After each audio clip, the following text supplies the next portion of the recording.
Benedito, seja bem-vindo ao nosso programa. Muito obrigado por nos atender aqui no Voz Trabalhadora. Eu que agradeço o convite, Tiago. É um prazer estar aqui contigo.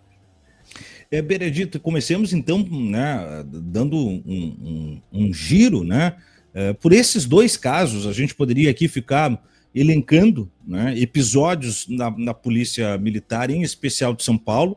Hoje pela manhã eu falava no DCM ainda, não é uma premissa só da Polícia Paulista, mas é claro que lá se destaca, porque de alguma maneira nós temos um governador que tem um sangue nas mãos na sua trajetória militar no Haiti, né, que volta de uma missão completamente desumanizadora, e nós temos um secretário de Segurança Pública que tem no orgulho da sua função a sanguinolência da rota. E então isso me parece ser uma ideologia muito bem estipulada, a ponto da instituição não se constranger, né, nem de matar um trabalhador diante das câmeras como foi no sábado, tampouco de operar um ritual nazista, como foi o caso de ontem à noite. O que a gente pode entender de todo esse contexto da segurança pública, em especial de São Paulo, Benedito? Olha, Tiago, eu costumo dizer que nós estamos vivendo talvez a maior crise na segurança pública do estado de São Paulo. Há um processo sistemático de milicialização da maior polícia militar do país, né, promovido pelo secretário Tenente Derrite. Né? Você citou esses dois casos, o caso do senegalês, um trabalhador informal que foi morto na rua, no Brás. Né? A Polícia Militar tem procedimentos que estabelece que, em casos de eventuais conflitos, em especial numa atuação em que a Polícia Militar atua fazendo atividades que são de competência do município. A fiscalização do trabalho informal de camelôs é da prefeitura. Né? A PM atua a partir de um contrato, de um convênio com a prefeitura, chamado de Operação Delegada, criada há muito tempo, né? E para esse tipo de conflito, né, é desejável que não se use arma de fogo. Né? Poderia, nesse conflito ali, ter imobilizado o trabalhador senegalês com arma não letal. Né? E, inclusive, comerciantes disseram que foi uma ação que visava matar o trabalhador. Então, é uma ocorrência absurda, né? E outras, né, que aconteceram e estão acontecendo em São Paulo. Essa notícia do BAEP do interior, em que faz referência às saudações racistas, né, é inaceitável. Né?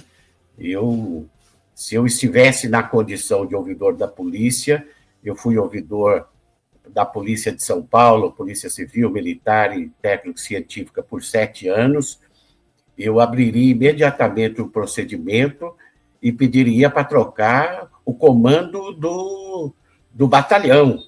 Porque se eventualmente o comandante do batalhão não sabe dessa ação, né, também precisa ser trocado. Se é conivente com a ação, mais grave ainda. Claro. Né? É inaceitável aquele tipo de ação que faz lembrar o filme Mississippi em Chamas. Exatamente, né? Bela referência. Que eu vi, um filme que retrata a crueldade, né, do preconceito racial nos Estados Unidos, em especial no estado de Mississippi. Então, essas ocorrências, como a ocorrência em que, por uma simples abordagem de trânsito, um cidadão é jogado da ponte por um policial, né? Uma outra ocorrência em que um estudante foi morto a queima-roupa, né, por ter riscado uma viatura, uma outra ocorrência em que um jovem foi ver uma ocorrência, saiu correndo, foi espancado, e a arma do policial dispara e mata a irmã dele de 16 anos. Então, há um crescimento sistemático da letalidade policial, da violência policial na gestão Tarcísio. Somado a isso, isso é um reflexo da crise. O outro reflexo da crise é a participação de dezenas de policiais com crime organizado. A execução, à luz do dia, de um empresário criminoso no aeroporto de Cumbica nunca aconteceu no estado de São Paulo e eu acho que não aconteceu na República. É uma coisa gravíssima, e depois se descobre que foi um policial militar que executou com vários tiros de fuzil. Mais de 18 policiais foram indiciados, outros dezenas de policiais civis. É uma situação gravíssima, eu não me lembro de tantos policiais sendo investigados por envolvimento com crime organizado. E a resposta do governo para essas questões todas, essas duas ocorrências que você citou e essas outras, é uma resposta protocolar, né, que a comunicação terceirizada da Secretaria de Segurança tem pronta. Não pactuamos com desvio de condutas, né? É sempre a mesma resposta. Não se trata de pactuar ou não com desvios de conduta, se trata de dar uma resposta mais firme e objetiva sobre essa crise na segurança pública do Estado, que não tem precedentes, né? Portanto, eu vejo com muita preocupação o que vem acontecendo em São Paulo, desde aquela operação desastrosa na Baixada Santista, que vitimou mais de 80 pessoas em menos de 2 meses, né? A partir da morte de 3 policiais, que evidentemente repudiamos as mortes, nos solidarizamos com as famílias dos policiais, mas o Estado não pode estabelecer uma operação com características objetivas de operação vingança, né? E mais de 80 pessoas serem mortas, com indícios muito graves de que a maioria absoluta, para não dizer todos, a maioria absoluta foram mortos sem confronto, né? E o Estado de São Paulo, você sabe, Tiago, foi o Estado em que mais adquiriu equipamento de câmeras corporais. E nessa operação, onde participaram cerca de 600 policiais militares, a maioria estava sem esse equipamento. Portanto, isso dificulta a investigação, né, dessa operação desastrosa, né? E nesse período em que ocorreram mais de 80 mortes, segundo dados publicados pela própria imprensa, de lá e em outras, o crime cresceu, não diminuiu. Então, essa justificativa de que a ação foi para enfrentamento do crime organizado é balela, né? O crime cresceu e a única pessoa que foi morta na Baixada nesse período envolvida com crime organizado, segundo a imprensa, foi uma disputa interna da organização criminosa. Portanto, eu sou extremamente crítico dessa narrativa de linha dura, porque linha dura, nós vemos a cada dia, é sinônimo de ser duro contra pobres e negros das periferias, contra trabalhadores ambulantes, e ser manso e, às vezes, conivente com as organizações criminosas e as milícias. Portanto, temos que estar muito atento pela situação de São Paulo. Acho que as organizações da sociedade civil devem encaminhar para os organismos internacionais o que está acontecendo, mesmo que o governador já tenha dito que pode ir na ONU, na Liga da Justiça, que não está nem aí, tem que ir, né? Porque nós estamos vendo uma crise sem precedentes aqui no estado de São Paulo. E como você disse, sem precedentes, não que não haja um histórico de letalidade elevada, de episódios funestos, como outros tantos que o senhor citou, né, em especial trazendo a rota para o centro dessa análise, mas não com o caráter quantitativo qualitativo que nós temos hoje, né?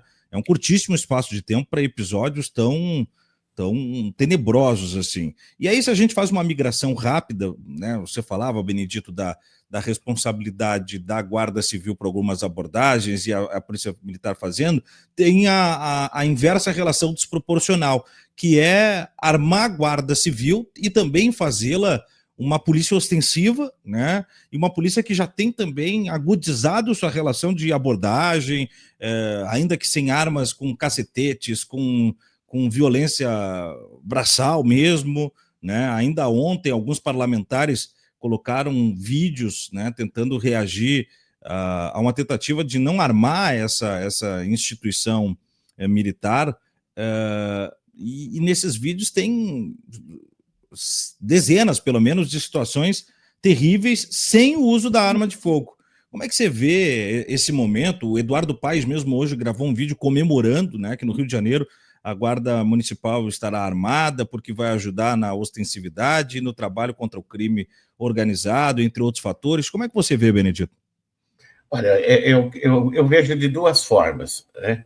Primeiro, eu não tenho problema nenhum de que as guardas civis municipais usem arma de fogo como um equipamento de trabalho, como um colete, enfim, né? Eu fui secretário 2 vezes na capital de São Paulo, em São Bernardo do Campo, em Osasco, em Diadema, e evidentemente que a guarda estava sob meu comando, né? Nós estabelecemos uma segurança cidadã para reforçar o papel da guarda, que é exclusivamente de fazer policiamento preventivo e comunitário. É isso que diz a Lei 13.022, de 2014, sancionado pela presidente Dilma, conhecida como Estatuto Geral das Guardas Municipais. As guardas não podem ter códigos de conduta similares à das polícias militares, e a sua atuação é exclusivamente no policiamento ostensivo, preventivo e comunitário, além de cuidar de próprios públicos. Nas minhas gestões, nós tivemos muito raros casos de violência, e violência não letal, né?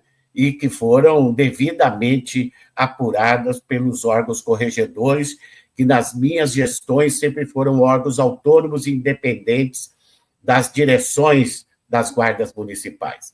Agora a gente ouve o prefeito de São Paulo fazer uma colocação ridícula que é enfraquecimento do órgão corregedor, né? Uhum. Quer dizer, isso não ajuda a Guarda Civil Metropolitana e não ajuda a segurança pública. O Supremo Tribunal Federal, no meu entendimento, só ratificou o que já está na Lei 13.022. As guardas municipais podem e devem fazer policiamento ostensivo, preventivo e comunitário. Portanto, não criou nada de novo o Supremo, e muito menos criou polícia municipal. O que o Supremo estabeleceu é a ampliação, é a ratificação da ampliação das atribuições da Guarda Civil. A proposta de PEC do ministro Lewandowski, que eu apoio, acho que poderia ter outras propostas de reforma, mas o fato de estabelecer que cabe à União as diretrizes da Política Nacional de Segurança Pública, se passar a PEC, é um grande avanço, porque por muito tempo, Tiago, governos da esquerda e do campo democrático tinha a narrativa de que não cabia à União discutir segurança pública, era uma questão dos estados, né? O que é um equívoco, né? Então, o fato de encaminhar ao Congresso Nacional uma PEC estabelecendo que o governo federal cabe as diretrizes da segurança pública já é uma mudança de rumo importante. Eu incluiria outras reformas, né? Mas, e nessa reforma, nessa proposta de PEC, o Lewandowski propôs ao presidente da República, que foi encaminhado, de colocar as guardas civis no rol de instituições de segurança pública, o que eu também apoio, né? Porque, na prática, as guardas já faz um trabalho de policiamento preventivo há décadas, né?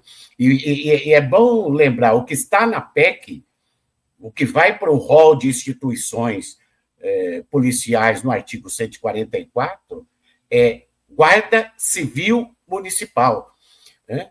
Não é Polícia Municipal. Né?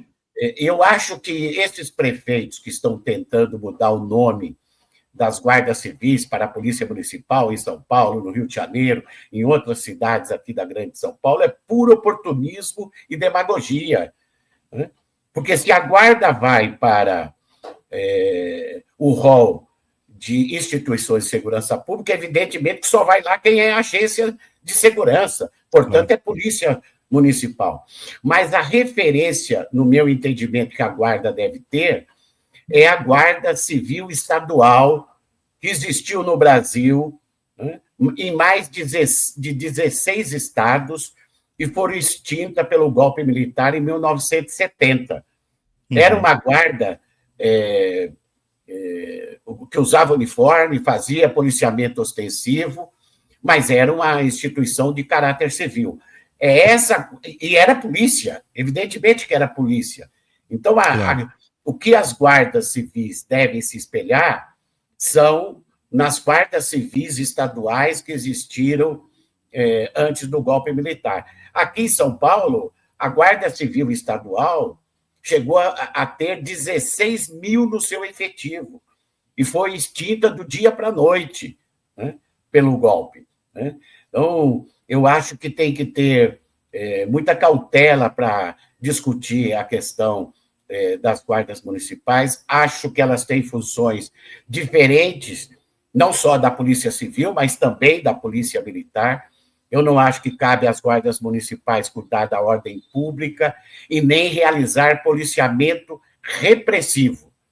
Cuidar da ordem pública, fazer policiamento repressivo e também preventivo, apesar que faz mais repressivo, é competência da Polícia Militar e não das guardas municipais. O limite de atuação das guardas municipais, além de cuidar de próprios municipais, é realizar policiamento preventivo e comunitário. Nessa perspectiva, eu acho que é um avanço as guardas estarem no rol de agências de segurança pública. E todas essas ações do prefeito de São Paulo, do Rio de Janeiro e de outros prefeitos, de mudar para a Polícia Municipal, é inconstitucional, porque não cabe ao prefeito regulamentar polícia ou instituição de segurança no país. É só o Congresso Nacional. E a PEC, que foi para o Congresso Nacional, coloca no rol de agências de segurança, Guarda Civil Municipal, como está hoje no parágrafo 8º da Constituição, no artigo 144, passa de parágrafo 8º para o rol de instituições de segurança pública.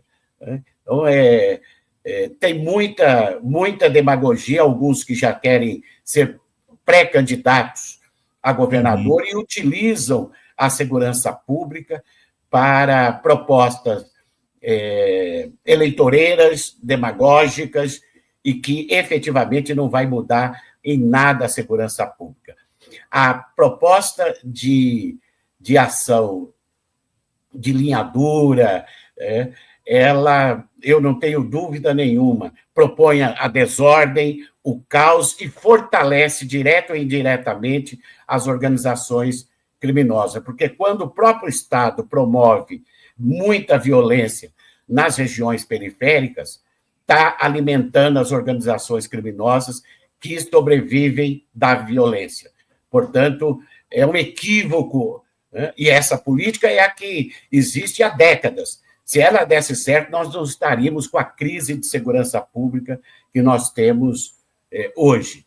Portanto, eu espero que as guardas civis municipais, entrando no artigo 144, no rol de agências de segurança, entrem pela porta da frente, né? Contribuindo para oxigenar um sistema de segurança pública que ainda é anacrônico, autoritário, né? Que ainda carrega estruturas que vieram do período de arbítrio e algumas estruturas que vieram do período em que o Brasil nem era república, né? O Instituto do Inquérito Policial, Tiago, ele é datado no Brasil de 1871, quando houve uma reforma do Poder Judiciário do Império, né? Então, há estruturas que precisam ser alteradas, muitas delas não estão na PEC, mas é um começo. A minha única preocupação com a PEC da segurança pública, semana passada eu tive um encontro aqui com várias pessoas, com o ministro Lewandowski, e eu levantei essa preocupação, né, de que não sei se é o momento adequado para encaminhar uma PEC num Congresso, sobretudo na Câmara dos Deputados, em que há uma maioria grande de direita e extrema-direita. Então, há um risco da PEC ser desfigurada. Eu espero que não seja, mas se a PEC for desfigurada, você sabe, o presidente da República não tem atribuição de vetar qualquer artigo de PEC. A PEC que for aprovada no Congresso Nacional passa direto, né? O presidente não pode vetar PEC, emenda constitucional. Então, esse é um risco. Eu espero que o governo federal tenha estabelecido, através da ministra Gleice, do próprio ministro Lewandowski, diálogos com os partidos políticos no Congresso Nacional, para que o espírito da PEC seja mantido, que é estabelecer que cabe à União as diretrizes da segurança pública, reforçar que cabe à Polícia Federal o enfrentamento às organizações criminosas, já o faz, mas constitucionalmente dá mais força para a Polícia Federal, uma padronização de bancos de dados, né? A criação de ouvidorias autônomas nos estados, e eu espero que também no governo federal, né? Porque a Polícia Federal e a Polícia Rodoviária Federal hoje não contam com ouvidorias autônomas, né? Eu acho que seria de bom grado o governo tomar a iniciativa de já criar as ouvidorias da Polícia Federal e da Polícia Rodoviária Federal, autônomas e independentes. Eu não falo da Força Nacional, porque a Força Nacional é um programa, e era um programa de curto prazo. Infelizmente, esse programa já tem mais de 20 anos, são policiais vindos de vários estados, um amontoado de policiais, da maioria policiais militares, numa meia instituição que não tem corregedoria, não tem estrutura hierárquica adequada, né? Se acontece alguma ocorrência grave envolvendo policiais da Força Nacional, quem vai investigar?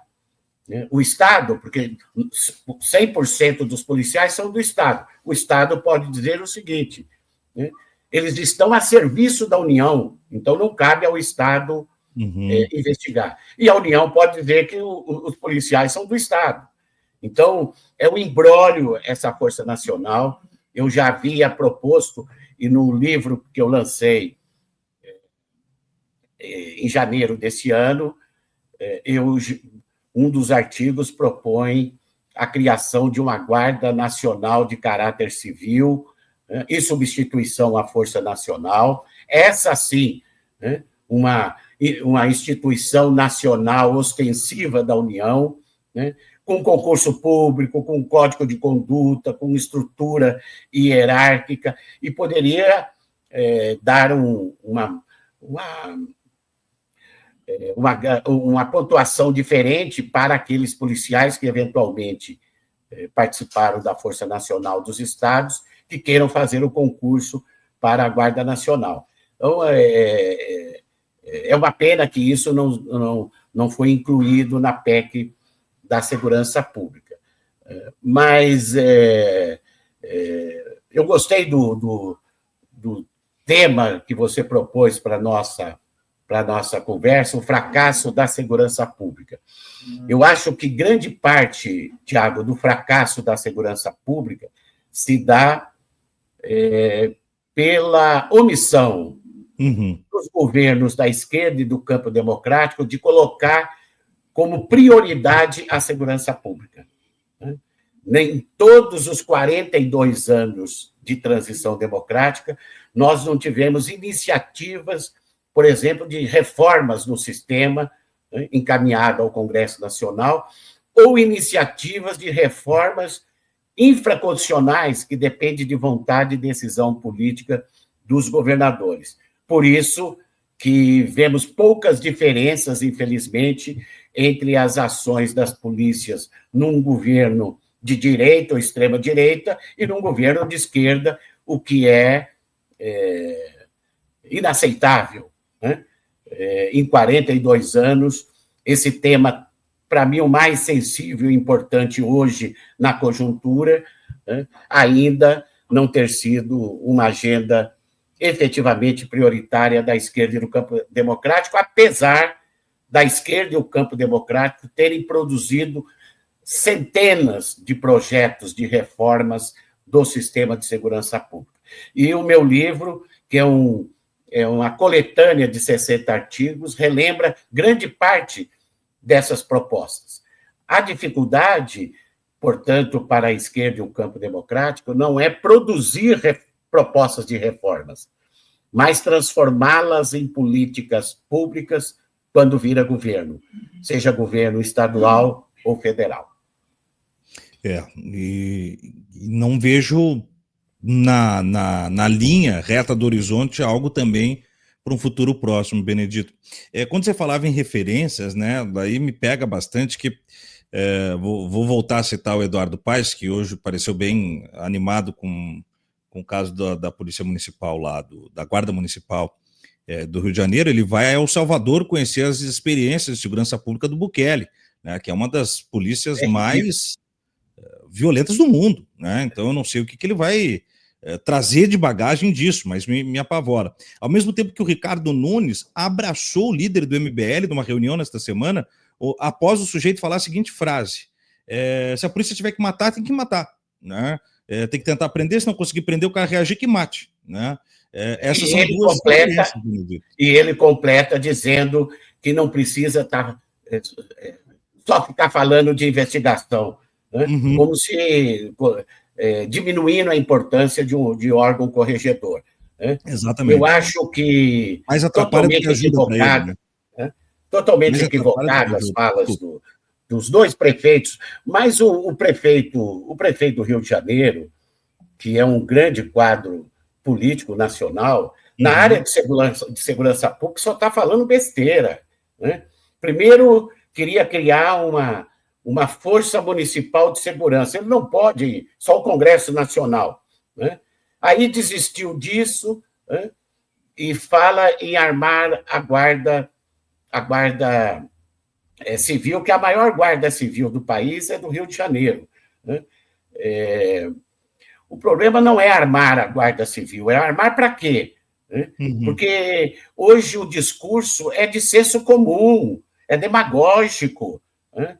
Quer dizer, um prefeito de uma cidade da importância do Rio e a El Salvador conhecer a política de um governo desastroso, né? A minha impressão é que quando acabar o governo em El Salvador, o presidente vai ser investigado pelo Tribunal Internacional, pelos crimes contra a humanidade, né? Milhares e milhares de prisões ilegais, criou uma prisão para mais de 40 mil pessoas. Então, ele transferiu, eventualmente, o crime organizado que estava na rua para dentro dos estabelecimentos, fora, né, o número absurdo de prisões ilegais. Não é modelo para ninguém, não é nem modelo para as polícias estaduais e muito menos para a Guarda Municipal.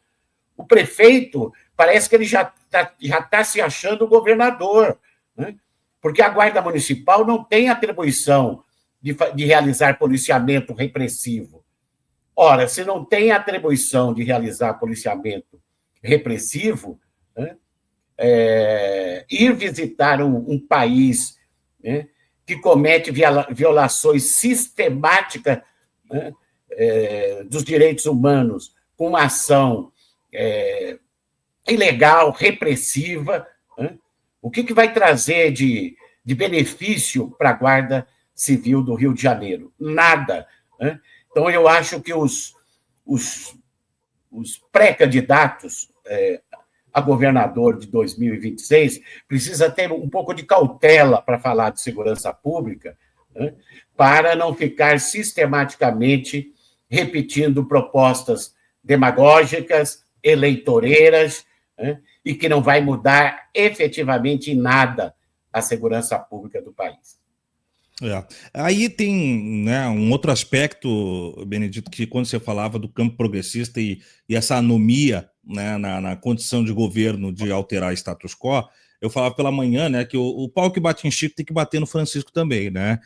Se São Paulo tem essa letalidade, essa impostura da segurança pública, a Bahia também tem.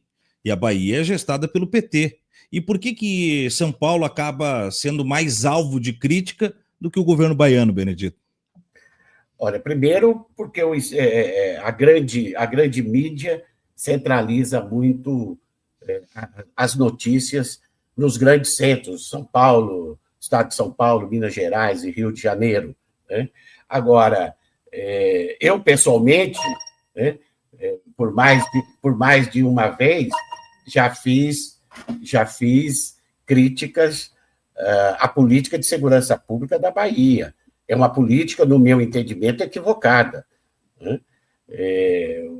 Os dados de letalidade policial na Bahia é maior que o estado de São Paulo e no Rio de Janeiro. E nós estamos falando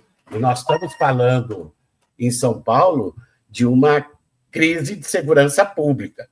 E mesmo num estado em crise, com aumento absurdo da letalidade policial, os dados da Bahia é maior que São Paulo e Rio de Janeiro, né?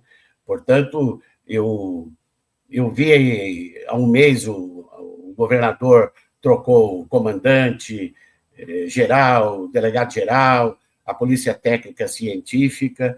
Eu acho que precisa trocar a política, não só os comandos, né?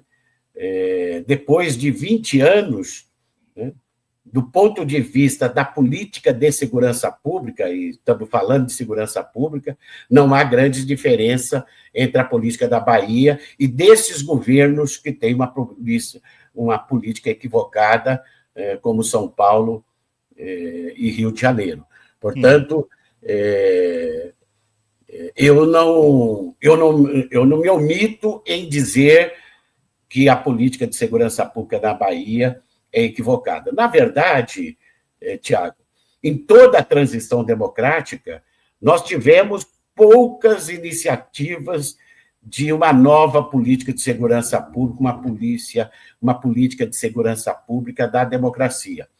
Em 2002, eu fui um dos coordenadores do Programa de Segurança Pública para o Brasil, da campanha do presidente Lula. Para mim, foi um programa mais amplo de reformas feito em toda a República, em toda a transição democrática, né? A dificuldade é que o programa não virou políticas públicas, né? Com exceção da criação de presídios federais. Foi nesse programa que, pela primeira vez, um programa de campanha presidencial falou em presídios federais, né? O programa propunha 10 presídios, foram criados 5 na gestão do saudoso ministro Márcio Tomás Bassos, né? Para demonstrar que a segurança não é uma pauta, uma agenda de prioridade para a esquerda e o campo democrático, as conferências de segurança pública. Em toda a República, em toda a transição democrática, só tivemos uma conferência, no segundo governo Lula. né? Se fala muito em SUSP, Sistema Único de Segurança Pública. Quero dizer que esse conceito fui eu que criei em 2002. Ora, o SUSP, primeiro que o SUSP, pensado em 2002, ele seria resultado de amplas reformas constitucionais e infraconstitucionais. Portanto, enquanto não ocorrer reformas constitucionais e infraconstitucionais, o SUSP não sai do papel. Mas, para se criar o SUS, foi a partir do SUS que eu idealizei o SUSP, foram necessárias 17 conferências nacionais para nós termos o Sistema Único de Saúde, que é modelo para o mundo. Na segurança pública, nós tivemos uma única conferência e não tem data para ter a segunda. Portanto, eu espero e torço para que esse ano tenha 2 iniciativas, além da PEC, que pode ser um avanço se ela não for desfigurada, mas eu penso que seja importante criar o Ministério da Segurança Pública. Nós temos o Ministério da Pesca no Brasil, acho que é importante para ter política para os pescadores, para a política de pesca no país, mas não temos o Ministério da Segurança Pública, que é o tema mais sensível da população brasileira. Tivemos por 10 meses o Ministério da Segurança Pública, que levava o nome de Ministério Extraordinário da Segurança Pública. Era extraordinário mesmo, porque demorou 10 meses, já nasceu com data de vencimento, porque foi criado num governo com 0 de legitimidade, que era o governo Temer. Apesar de eu achar que o ministro Raul Jungmann foi um bom ministro, em 10 meses. Foi ele que criou a chamada lei do SUSP, que é uma boa carta de intenções, mas não estabelece com clareza o papel da União. Então, precisa criar o Ministério da Segurança Pública. Hoje, pelo crescimento absurdo das organizações criminosas, quero aqui citar uma fala do meu amigo Tarso Genro, segurança pública se tornou um debate integrado com segurança nacional e segurança do Estado. Se não tiver uma ação firme, sistemática, de enfrentamento às organizações criminosas, daqui a pouco nós estamos chegando próximo ao México. É grave. Hoje, as organizações criminosas estão estabelecendo novas modalidades de crime, como, por exemplo, contratar com o poder público. Nós temos situações de vários governos, principalmente municipais, alguns deles grandes, de prefeituras grandes, em que há denúncias de contrato do crime organizado com o poder público. Por isso, é urgente, nós temos no Brasil uma lei federal anticorrupção, uma lei de compliance, para que, se antes de contratar com o poder público municipal, estadual e federal, tenha uma ampla investigação sobre as empresas que contratam com o poder público, porque, evidentemente, o crime utiliza empresas de fachadas, mas formalmente legalizadas. Então, nós estamos numa situação difícil. Eu acho urgente a criação do Ministério da Segurança Pública, chamar uma segunda Conferência Nacional de Segurança Pública e induzir os estados a realizar algumas políticas novas de segurança pública, em especial um policiamento de proximidade, mais próximos da população, que dialogue com a população, e não esse policiamento de incursões sistemáticas nas periferias, que nós já sabemos o resultado disso. É mortes sistemáticas de inocentes. Muito bom. Mais 2 questões, Benedito, e a gente lê os recados e eu te libero. A penúltima pauta, ainda no campo da segurança pública, o governo tentando agarrar das rédeas desse debate que, como você disse, é um debate que se tornou permanente, quase que como Ministério de Guerra, né? É uma guerra intermitente, então ele tem que ser encarado dessa forma, mas de uma maneira um pouco mais suave, ainda que de um aspecto criminal que impacta diretamente na opinião pública e na percepção dos crimes. O governo agarrou na rédea da coisa do roubo de celular. Pegou como exemplo aí políticas de Estado, parece que do Piauí, né? Se não me falha a memória, que já tem algum tipo de sucesso na abordagem dessas tecnologias de notificação e outros aspectos para tentar coibir o roubo de celular. É o bastante? É por aí que o governo tem que ir mesmo? Ou você acha que é um paliativo muito mais para tentar tirar do sequestro da extrema-direita o arrogar-se dono da pauta de segurança pública? A política nacional de segurança pública não pode se restringir ao debate de furto e roubo de celular, né? Uhum. Isso não quer dizer que eu não acho importante o programa Celular Seguro para rastrear celulares furtados e roubados, de ter um projeto de lei que aumente a pena para a rede de receptação de celulares furtados e roubados. Agora, não basta ter a lei, né? O governo federal precisa induzir os estados a criarem forças-tarefas integradas para asfixiar a rede de receptação. E essa força-tarefa integrada deve participar a Polícia Federal, Polícia Rodoviária Federal, que está presente em todos os estados, Polícia Civil, Polícia Militar, Receita Federal e, principalmente, as prefeituras. Porque, para quê? Para ter um trabalho de inteligência para mapear aqueles comércios que comercializam objetos oriundos de furto e roubo, como celulares. E aí cabe à prefeitura lacrar e até fechar esses comércios. Portanto, não basta ter novas leis se não tiver lá na ponta uma ação permanente, integrada, para atuar contra a rede de receptação. Quando nós tivermos, por exemplo, aqui no estado de São Paulo, 100, 200, 300, 400 comércios fechados, lacrados, por comercializar celulares, objetos de furto e roubo, eu não tenho dúvida que o número cai.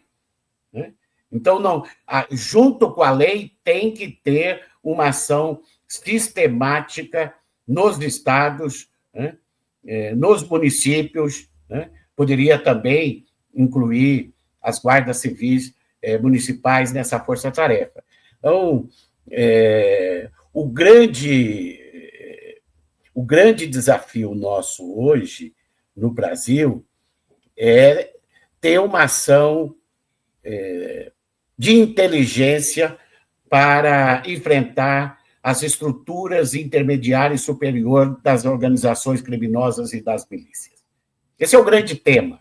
Uhum. Né? E se criando o Ministério da Segurança Pública, né, eu penso que, se relembrar o que a esquerda e o campo democrático já propôs nesses 40 anos, né, o novo ministro terá um insumo enorme para trabalhar a curto, médio e longo prazo nas questões de segurança pública. O que não pode é não ter resposta à narrativa da extrema-direita, porque se não tiver propostas novas nessa área do campo da esquerda e do campo democrático, em 2026, a extrema-direita vai nadar de braçada. Sim. Não que vai fazer nenhuma proposta boa, só propostas demagógicas e eleitoreiras. Mas, como não tem contraponto, né, ela vai acabar crescendo na onda do senso comum. Portanto, é urgentíssimo a segurança pública na democracia ser uma agenda prioritária dos governos estaduais e do governo federal, da esquerda e do campo democrático. Essa é um pouco a preocupação e a linha do meu livro. Ele se chama Segurança Pública, o calcanhar de Aquiles da esquerda e do campo democrático. Está na hora, ou já passou da hora, da segurança pública deixar de ser o calcanhar de Aquiles dos governos da esquerda e do campo democrático. Infelizmente, ainda é. É verdade. E onde é que o nosso público encontra o teu livro, Benedito? Onde é que ele está à disposição? Está na editora Contracorrente. Eu vou te passar aqui o link da editora. Perfeito. Pode o pessoal poder acessá-lo. Né? Deixa eu ver. Eu já te passei. Perfeito. Eu já pego. Eu pego aqui, você me passou mesmo. Eu já pego e já coloco no nosso chat. Para a gente fechar, antes dos nossos recados, um último tópico, e aí, né, não que não seja um problema também de caráter nacional e que até respingue em termos de segurança pública, porque, afinal de contas, é um parlamentar que trabalha em muito a respeito disso. Eu estou falando do Glauber Braga. Você assinou, junto com outros juristas e tal, uma carta, né, contra a cassação do mandato do Glauber, que já está no seu 8º dia de greve de fome. O Glauber, que já perdeu 4 quilos. Ontem ele registrou um pouco de cefaleia, dor nas costas, um pouco de dores intestinais, mas aparentemente está com todos os parâmetros, né, ok ainda, conforme avaliação médica. Em paralelo a isso, também há uma espécie de abaixo-assinado, né, no nossaluta.com.br, Glauber-fica, com mais de 150 mil assinaturas, né, manifestando a defesa do mandato do Glauber. O que dizer a respeito disso, Benedito? Eu acho uma absurda a decisão do Conselho de Ética da Câmara dos Deputados para a cassação dos deputados mais atuantes do Congresso Nacional. Né? Ele está sendo proposto a sua cassação pela sua efetiva atuação firme no Congresso Nacional, na Câmara dos Deputados. Então, Deus queira que ele não seja cassado. Eu espero que o presidente da Câmara dialogue com os partidos, com os líderes de partidos, porque teve situações muito, mas muito mais graves e que não levaram ao Conselho de Ética a propor cassação. O que levou à cassação, ao pedido de cassação do deputado Glauber, efetivamente não é situação para cassar o mandato de um deputado. Ele foi ofendido, né? A sua mãe foi ofendida. Né? Ele foi perseguido, né? Sistematicamente. Então, ele está pagando. Eu vi uma notícia dessa na imprensa, está pagando pelo preço de ser um dos deputados mais atuantes contra o orçamento secreto. Né? Então, é quase que uma vingança de setores da direita e da extrema-direita a sua atuação. Então, fica Glauber, e eu espero efetivamente que, antes de ir para o plenário, se tenha uma nova solução que não seja a cassação do mandato de um dos melhores deputados federais do país. Verdade. Benedito, antes de a gente fechar o programa e te agradecer, só vou ler alguns recados aqui que chegam para a gente, né? Como o José Martí, que está conosco aqui no Rio Grande do Sul, né? A nossa Letícia Fontoura sempre com a gente também, o canal Revolução, Gabriel Santos, um salve para o Evandro Cruz, que nos manda boa tarde, dizendo que é um absurdo, inadmissível esse contexto aí da polícia, né? O Brasil não será o mesmo após o Bolsonaro, o Popcorn Antifa participa, o Jorge Lacerda presenteando a Voz Trabalhadora com uma assinatura, ele depois também se tornou membro. As forças de segurança do país não poderiam fazer parte da política, pois um candidato com uma arma na mão sempre terá uma negativa vantagem, opina aqui a Letícia. Aí chega o recado da professora Antifa dizendo que é uma ótima live. O Jorge Lacerda, ele faz a pergunta aqui: a quem interessa a segregação de dados, evitando o compartilhamento de informação de cada crime do Estado? Fiscalizamos quem é quem nesse processo legislativo. Você quer falar sobre isso, Benedito? é fundamental, isso está na PEC, ter uma política de dados nacionais, né?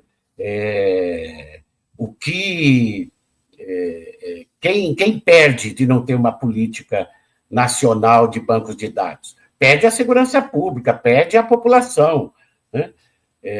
Por isso que é importante estabelecer numa emenda condicional a importância de ter que o governo federal estabeleça bancos de dados nacionais de segurança pública e que os estados tenham obrigatoriedade de encaminhar esses bancos de dados. É um primeiro passo para pensar em novas regras, novas regulamentações na segurança pública, como, por exemplo, né, ter uma política nacional de abordagem policial. Né? Nós sabemos, Tiago, que grande parte das abordagens policiais se dão pela cor da pele e a condição social, né? E não pela a referência legal de fundada suspeita, se está com objeto de crime ou com arma de fogo. Né? 90% das ocorrências relacionadas à fundada suspeita, e muitas delas com morte das pessoas, não se dão pelo que está previsto na lei. Então, ter um amplo protocolo nacional de abordagens também é importante para fortalecer a segurança pública, fortalecer a legalidade democrática. Muito bom, Benedito. Mais alguns recados aqui, e já a gente indo para o nosso encaminhamento. Excelente live, diz a Letícia Fontona, mandando mais um pingo para a gente. O Jonathan Santos nos assiste lá do Vietnã. Boa tarde, vendo vocês aqui do Vietnã. Um perfil de nome engraçadinho aqui, eu não vou ler para não cair na sacanagem dele, mas ele nos manda em slots aqui, né? Pingando para não secar. Grande abraço a todos, obrigado, né? Uma próxima, assina com outro nome, não me sacaneia aqui. Felipe Teixeira, policiais antirracismo, policiais antifascismo. Ele pertence a esse movimento em Porto Alegre, um movimento que também tem como uma referência o deputado estadual Leonel Hadi, né? Que é policial civil de mandato antifascista na Assembleia Legislativa. Vou estar com ele dia 25, fazendo um debate na Assembleia sobre a PEC da Segurança Pública, e dia 25 vou lançar o meu livro lá em Porto Alegre. Espetáculo. Dia 24, ele me falou ontem que dia 24 estará aqui em Passo Fundo, que é a cidade onde eu moro. Quero ver se encontro um amigo deputado, e numa dessas, se estiver por Porto Alegre, estarei lá prestigiando, viu, Benedito? Regina Alves aqui com a gente também, né? Bingo para não secar e vencer o algoritmo. Aí o Brasil ainda tem a mesma matriz de segurança pública desde o Império, reclama aqui o Felipe Teixeira, que vai muito além do que falava o Benedito, né? A direita não quer mudar porque quer continuar no modelo que garante a hegemonia das elites, ele completa. O quinto artigo nos manda um pingo e diz que é um excelente convidado. Eu falei para você, quinto artigo, eu só ando bem acompanhado aqui, você não é para vir bem acompanhado, eu nem venho, né? Então, é assim que funciona o programa, né? Vamos ver mais um recado aqui. A esquerda ainda não conseguiu ver os trabalhadores da segurança pública como trabalhadores e por isso ainda não conseguiu abrir-se para o debate com esses trabalhadores. É uma das críticas que eu faço. Eu queria, Tiago, fazer por favor, uma falinha sobre essa questão levantada aí pelo Felipe, que eu concordo muito. Né? Em toda a transição democrática, a esquerda, os governos da esquerda e do campo democrata dialogaram muito pouco com os trabalhadores da área de segurança pública. Eu acho que pensar uma nova política de segurança pública passa necessariamente pelo diálogo com as instituições representativas de policiais, sejam elas associações, sindicatos, federações. Faltou diálogo do nosso campo, da esquerda e do campo democrático, eu me incluo nesse campo, com os trabalhadores da área de segurança pública. E essa omissão levou a que a extrema-direita ganhasse muito espaço entre esses trabalhadores. De fato. Eu assino embaixo, né? Eu sou filho de policial militar, irmão de policial militar, trabalhei tanto no departamento jurídico quanto no departamento de comunicação da polícia, alguma coisinha desse tema aí, de fato, empiricamente, eu tenho por noção e concordo em gênero, número e grau. A Encarnação Melgardes, que Glauber fica, nos manda um pingo e elogia como uma excelente live. Obrigado, Encarnação, obrigado por estar aqui. O Francisco Brau também está com a gente, manda um boa tarde para o Benedito aqui, o nosso entrevistado, e alguns desses recados que a gente prestigiou e leu. Benedito, coloquei aqui no link para o pessoal poder acessar obrigado, o portal da editora aqui, para alcançar o seu livro, né? Segurança Pública, o calcanhar de Aquiles da esquerda e do campo democrático. Obrigado demais por nos prestigiar e estar conosco, Benedito. Eu adorei participar. Volte, viu? Eu adorei participar. Pode me convidar outras vezes, que virei com o maior prazer. Um abraço aos companheiros e companheiras, aos trabalhadores e trabalhadoras que acompanharam aqui a nossa conversa. Muito obrigado, um grande abraço. Tá aí, Benedito Mariano, nosso entrevistado de hoje, um dos, repito, se não o maior especialista de segurança pública do Brasil. Gente, quem puder, acesse o site ali da editora contracorrente.com.br, aí tem todo o linkzinho aí, é só copiar e compre o livro do Benedito Mariano. Nós temos que nos inteirar com qualidade teórica a respeito da segurança pública, né? E esta obra é uma diretriz e tanto para que nós tenhamos aí estofo, né, para um debate que é o debate que mais exige, né, um domínio do campo progressista, seja das lideranças políticas, seja de militância também, né, para nós não termos o sequestro da história sobre essa pauta. Aí, já tá final de programa, 1 minutinho faltando para as 3, subindo a trilha. Pedindo para você que chegou e deixou seu recado, não embora sem deixar o like no vídeo.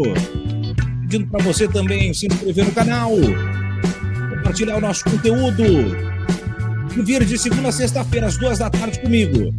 Das 2 às 3 tem história para a gente contar. Todos os temas do Brasil são passados ali por aqui. Amanhã, a nova máquina do tempo. O historiador André Jacobi. Na sexta-feira, o Miro Borges, o Altamiro Borges, um dos grandes jornalistas de resistência do Brasil. A massa, né? Você tá ouvindo ao fundo aí, furadeira, o vizinho tá fazendo obra. É assim mesmo, que bom que chegou mais forte agora no final. Espero que vocês tenham gostado desse bate-papo com o Benedito Mariano. Amanhã a gente tá de volta, povo. 2 da tarde, hora de girar a notícia nas ondas do Voz Trabalhadora. Um beijo pra todo mundo.